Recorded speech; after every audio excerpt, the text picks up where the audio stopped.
Good morning students, कैसे हैं आप सब? Hope you all are fine. अब देखिए, जो टॉपिक हमारा चल रहा था सेकेंडरी मार्केट का, उसमें लास्ट लेक्चर में मैंने जिक्र किया था टाइप्स ऑफ स्पेकुलेटर्स का। अब देखिए, स्पेकुलेटर्स कौन होते हैं, जिसको हिंदी में हम कहते हैं सट्टेबाज।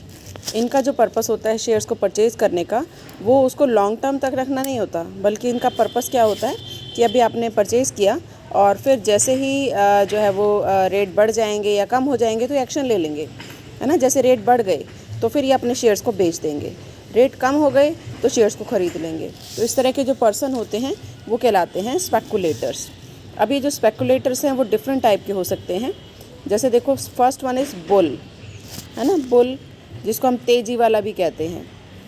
अब देखिए, ये एक ऐसा पर्सन होता है, जैसे ही राइज इन प्राइजेस होते हैं, रेट बढ़ते हैं, है ना, तो फिर वो क्या करता है कि मतलब या फ्यूचर में बढ़ने की उम्मीद है, अभी बढ़े नहीं है, अगर बढ़ने की उम्मीद है तो फिर वो अपने जो शेयर्स हैं उनको परचेज़ करना शुरू कर देता है। उसको लगता है अभी तो रेट कम है लेकिन फ्यूचर में रेट बढ़ जाएंगे ना, तो in anticipation of price rise वो क्या करता है, परचेजेस करना शुरू कर देता है।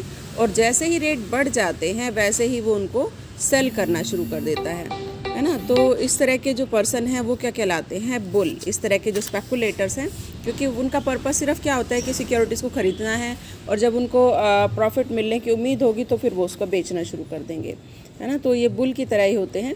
जैसे बुल होता है वो अपने विक्टिम को क्या करता है, हवा में फेंक देता है ना, उसका बिहेवियर इस तरह का होता है। तो इनका भी बिहेवियर इस तरह का होता है कि वो पहले से एस्टिमेट लगा लेते हैं कि अगर प्राइसेस बढ़ने वाले हैं तो शेयर्स को परचेज़ कर लेते हैं ताकि फ्यूचर में वो इस चीज़ का बेनिफिट उठा सकें।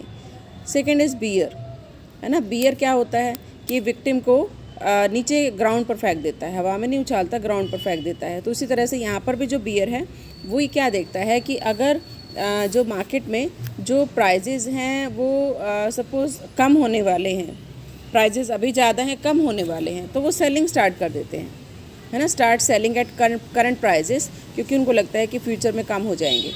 तो उनकी एक्सपेक्टेशंस जो होती हैं वो बियर की होती हैं और वो प्रॉफिट कमाना चाहते हैं, है ना। तो इसी सिचुएशन में वो जैसे ही उम्मीद होती है कि फ्यूचर में प्राइजेस कम होंगे वो उसको बेचना शुरू कर देते हैं।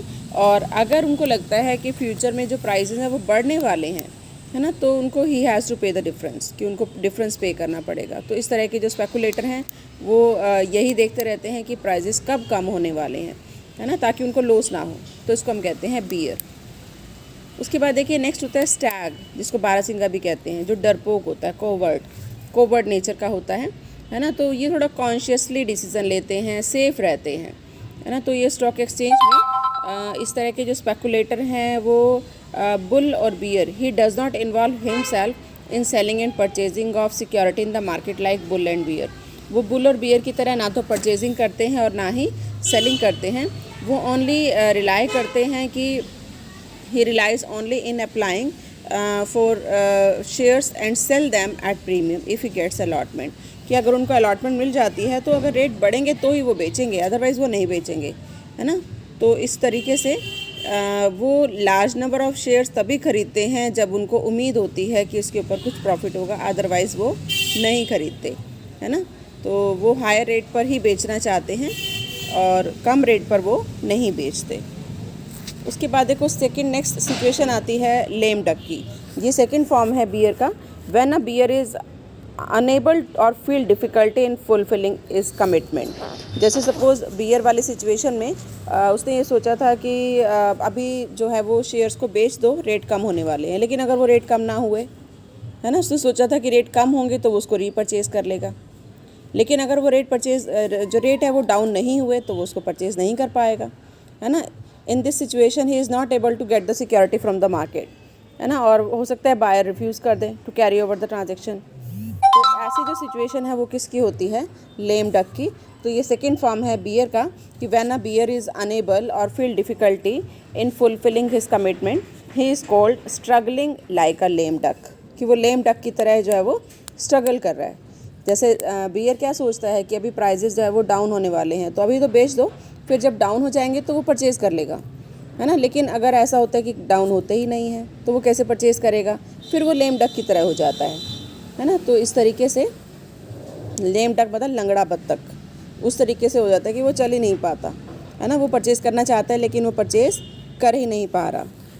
तो ये था कुछ हमारा कि डिफरेंट टाइप ऑफ स्पेकुलेटर्स। उसके बाद देखिए नेक्स्ट टॉपिक हमारा आता है लिस्टिंग ऑफ सिक्योरिटीज़। जैसे कि आपको पहले ही बताया था कि जो स्टॉक एक्सचेंज है उसमें जितनी भी कंपनीज़ हैं, मोस्टली कंपनीज़ जो 1956 या कोई भी कॉर्पोरेट लॉ एक्ट है उसके बाद भी जो बने हैं उसके अंडर रजिस्टर्ड है, तो उनको रिकॉग्नाइज स्टॉक एक्सचेंज में लिस्टिंग करानी होती है। तो listing means they are admitted by the exchange for its purchase and sale, कि जो स्टॉक एक्सचेंज है उनको परमिट कर देता है कि आप यहाँ पर अपने जो सिक्योरिटीज़